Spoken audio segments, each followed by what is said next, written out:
ফুলগুলোর সবই ঝরে গেছে। কেউ তাদের মৃত্যু গণনা করেনি, কারণ পরিসংখ্যানের খাতায় শৈশবের আলাদা কোনো নাম থাকে না।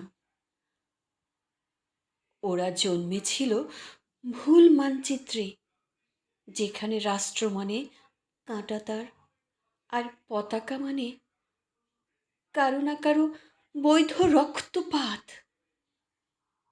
ওদের হাতে বই ওঠার আগেই তুলে দেওয়া হয়েছিল ভয়। ঘুমের ভিতরে ঢুকে পড়েছিল বুটের শব্দ, সাইরেন আর ক্ষুধা। তাই ওরা কখনো জানতে পারেনি একটা স্বাভাবিক সকাল কাকে বলে, অথবা নিরাপদ ঘুম, আর কোনটা মৌলিক অধিকারের মধ্যে পড়ে।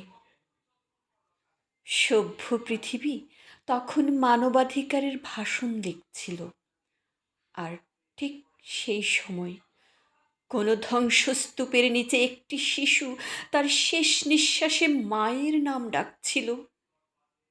নির্মমতারও এক ধরনের ন্যায় বিচার থাকে। ইতিহাস অন্তত অপরাধীর নাম মনে রাখে, কিন্তু ওদের বেলায় তাও হয়নি।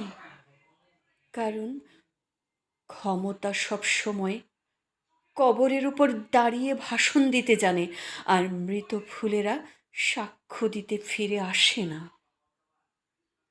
তবুও রাতের গভীরে যখন পৃথিবী নিজের মুখ আয়নায় দেখে, তখন হয়তো সে বুঝতে পারে সবচেয়ে বড় যুদ্ধ অস্ত্রের নয়, মানুষের বিবেকের বিরুদ্ধে।